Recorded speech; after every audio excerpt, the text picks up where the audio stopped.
Hello, and welcome to the Love Your Work Life podcast. I'm your host, Elissa Shuck.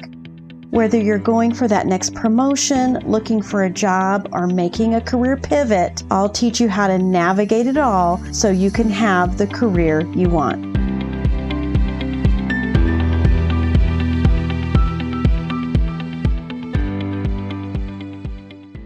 Welcome to Love Your Work Life, episode 116. I'm inspired today by a book that I keep reading over and over again. It's called How to Be Here by Rob Bell. One of the things he talks about early in the book is the blank page. It's that moment where you are sitting at the computer and you've got the document open and the cursor is blinking, right? And it doesn't really matter if it's on the computer or if it's a thought in your mind about an idea that you have. You are about to do something new, create something new, and it is a blank page. Now, many of us kind of face the blank page and then quickly move away. And last week I talked about how to stay motivated. But today I'm going to dive a little bit deeper into the process, into the way we can face the blank page. So maybe this is the prequel to last week's episode. Now, oftentimes when we're faced with a new idea, we're faced with something we want, we're faced with that blank page, the question that comes into our minds is, who are you to do this? What an unhelpful question our brains serve up to us. And if we don't recognize it for what it is, to help us stay safe, then we will rob ourselves of some really amazing opportunities, of fulfilling our potential in ways that we never imagined. So this who are you to do this is a question that can be addressed when you think about your own self-image. How good do you feel about yourself? What image do you have of yourself? It's really interesting because we can't outperform our self-image. Our self-image in many ways is the ceiling to our capacity. One of the things that was a guiding principle when I was leading my teams over the years is that people will rise to the level of expectation that you set for them. And this is true of you too, my friend. What are you expecting of yourself? Your expectations of yourself are aligned with your self-image. Teams that don't think they can accomplish much have a group self-image. So as a manager, my goal was to continue to set expectations that would show them that I believed they were capable of rising to that level. My image of them was higher than their own image of themselves, but they would rise to it because that was my expectation. So when you focus on what you aren't, what you don't have, whether that's skills, talents, knowledge, the things that you've convinced yourself aren't yours, that you don't have the capacity for that, it's a clue that your self-image is capped off.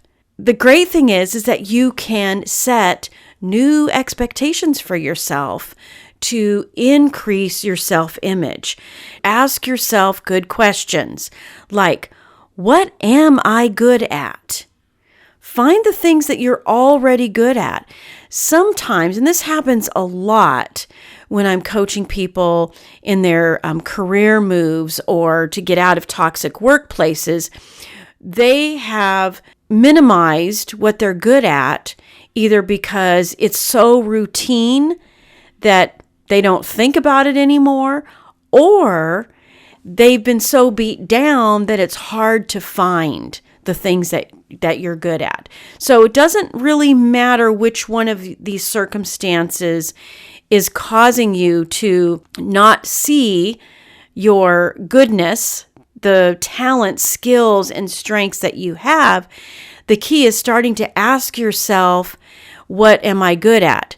Now, if that is not a question that's easily answered, then put a little twist on it and ask yourself, if I did know what I was good at, what would those things be? It's a way to kind of hack into your brain past that initial mental block and find a creative way to get into the answers that you're looking for.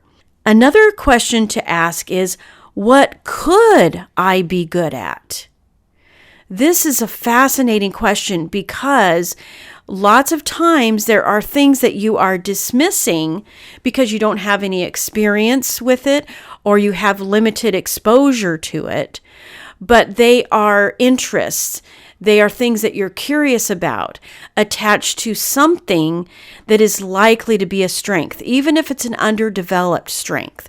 So say you have yourself ranked in skills, knowledge, strengths, abilities, whatever it is, on a scale from 1 to 10. It seems kind of logical that we would want to focus on our 3s because, gosh, if we could just make that weakness into a strength, we would be so much more capable. But the reality is that no matter how much effort we put into it, we will only increase something by 2 or 3 points on that scale. So even if you put all your energy into improving your 3, the most improvement you're going to get out of it is taking it from a 3 to a 5 or 6, which means average, which is mediocrity. Your better efforts are put into what could I be good at the things that you're kind of already a 5 or 6. Because you could take a 6 to an 8 or a 9. You could take a 5 to a 7 or an 8. And your strengths are the things that will catapult you forward with much greater intensity and traction and momentum than moving something from weakness to average. So think about that when you're answering these questions. What am I good at? And what could I be good at?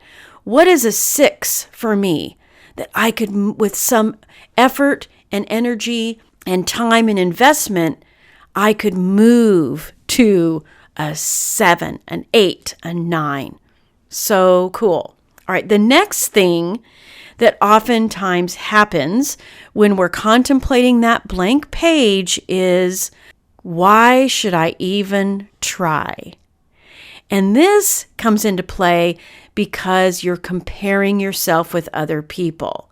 You're comparing yourself with what they've accomplished. And if you know anything about your reticular activating system, a great piece of brain physiology that helps us, the more you focus on your idea, the more likely it will be that you see other people that are doing the thing that you want to do. Because your brain is now opening up blocks in your brain so that you can see those things.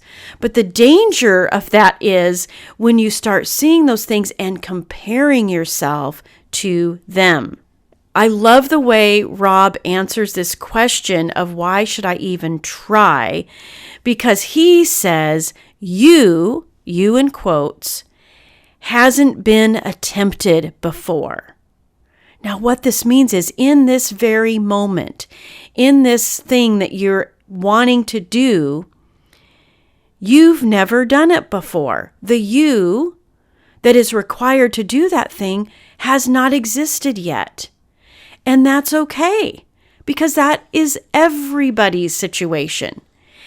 Even if you're repeating a familiar task, it's different in this moment than it was the last time you did it, because the knowledge, value, and experience that you've accumulated is going to inform what you do this time. Everybody starts with a blank page. Everybody starts with nothing. The people who have written books before still face a blank page, still have to come up with something from nothing. The artists who go out on stage, even if they've been on tour for weeks and weeks and weeks, it's still a blank page because they've never performed those songs in front of that audience before. The unique characteristics and vibe and energy from that particular audience is going to be different. This should take the pressure off. You don't need to compare yourself to anybody else, and you don't even need to compare yourself to yourself. Because when we compare ourselves to other people, we rob ourselves of joy, happiness, and fulfillment. Because we are comparing what we know about ourselves with what we don't know about someone else. Because we really don't know. Whoever you are and whatever work you do, no one has ever lived your life with your particular challenges, your possibilities. You are unique in this world, and everything that's going on in relation to you is unique as well. This blank page, this thing you're contemplating, remember this. We create something from nothing. It doesn't matter if it's a school, a business, a painting, if it's a business strategy, or a brainstorming session with your team. It didn't exist, and then it did exist. Because someone, you, brought it into existence. It all comes from nothing. Gosh, what a great equalizer. What a way to take the pressure off yourself. I love it. The third thing in this blank page equation is asking yourself this question. Turn the tables. Who am I not to do this? Think about all of the big movements. I think of things like Mothers Against Drunk Drivers. That one just pops into my head. It was born out of a tragic situation. Likely, the thought was, someone should do something about this. Followed up by, who am I not to do this? There's that space where you get to decide if you are the one who should do something about this. If you're not facing someone should do something about this, then other ways that you can explore who am I not to do this is to follow your interests, follow your curiosity, explore possibilities. Think about the things that make you happy at work. What are the things that you do in any part of your life where you kind of lose time? You get into the flow and time just passes so quickly and it's enjoyable and effortless. Tap into those things, write those things down. It's about getting a deeper understanding of the things that you enjoy and then connecting those to skills, to experience, and especially to how you are wired and what makes you tick as a person. It's why I love all of the assessments that are out there to help you discover how you're wired, what your behavioral traits are. The personal dynamics report that I use in my coaching practice offers a very comprehensive description of behavioral strength traits And this isn't about personality. This is about you, how you're wired, the intrinsic, natural behavioral strengths you have. When you tap into those, then what you will find, or when you're aware of those and you understand what makes you tick, you're able to connect the dots between what makes you tick and what you enjoy. That's why it's so powerful. That's why investing in yourself and having a deeper understanding of yourself from the inside out will help you follow those curiosities, help you eliminate something that's a shiny object, and then go deeper into things that are truly aligned with your capacity. Once you have that figured out, what are the words I'm looking for? Let it gestate. let it ferment. I think you get where I'm headed with this. You want to let it roll around, tumble around in there, to the point where you start creating a picture of what it would look like to have that, to achieve that. Because vividness and imagination are key components to accomplishing anything. Now, when you add a third element to it, emotion, you feel the emotion of achieving it, and you get yourself emotionally involved in that vivid picture. You'll elevate your energy and you'll elevate your belief. That will also add to the creativity and actions and ideas that will become part of you filling in the blank page.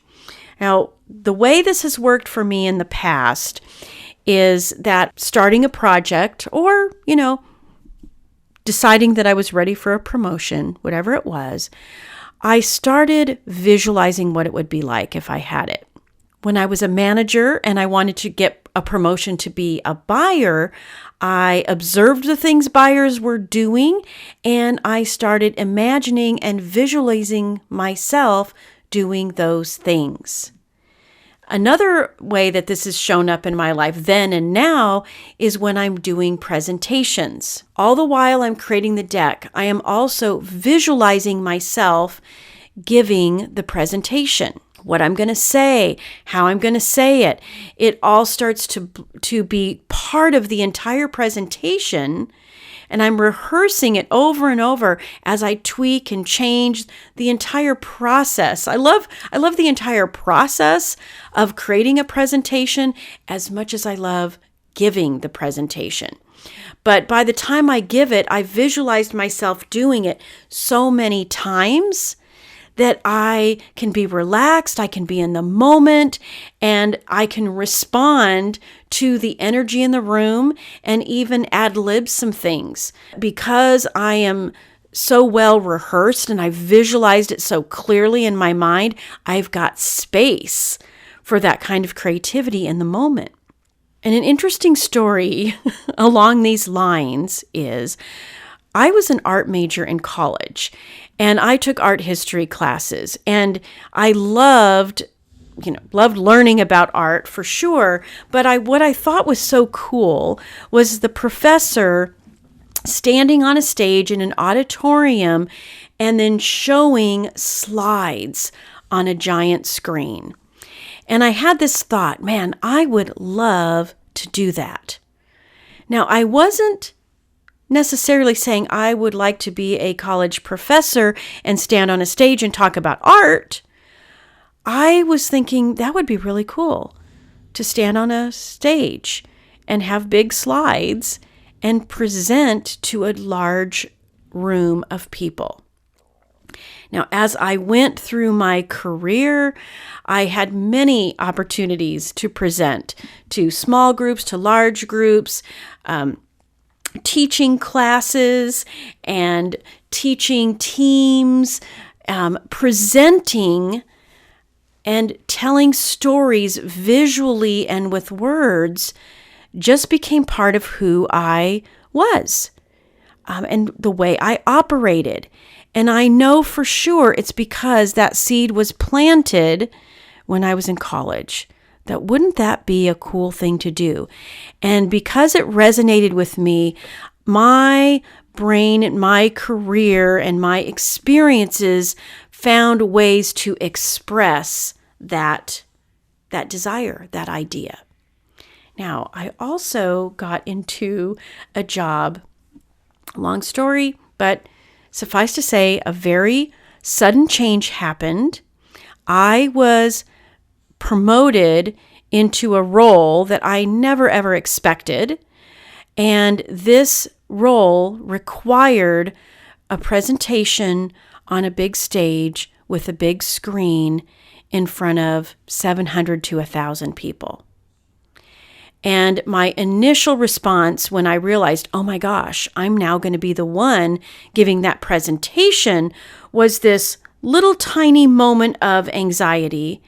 And then, for the first time in years and years and years, I remembered sitting in that auditorium in college and thinking, hey, that would be a cool thing to do. And as soon as I remembered, oh my gosh, this is it. This is me doing that thing I envisioned so many years ago. My friends, our brains are powerful. We all have a blank page. We all have doubts and fears and questions like, who am I to do this? And why should I even try? But I challenge you to change the narrative, to start asking yourself, who am I not to do this? It's the perfect question to ask yourself and then start exploring the possibilities that will fill your blank page. And I'll say one last thing. If you lack any belief in yourself, I can tell you without reservation that I believe in you. And the reason I believe in you is because I have tested these things over and over and over again. When you give yourself permission to go for what you want, to fill that blank page by raising your self-image, by realizing that there is no comparison to you in the world, and by asking, why not? You can achieve amazing things that you never imagined possible. All right, my friends, go out there and believe in yourself. Take the first steps to filling that blank page. Talk to you next time. If you like this podcast, I invite you to visit the Love Your Work Life website at elissashuck-careercoach.com.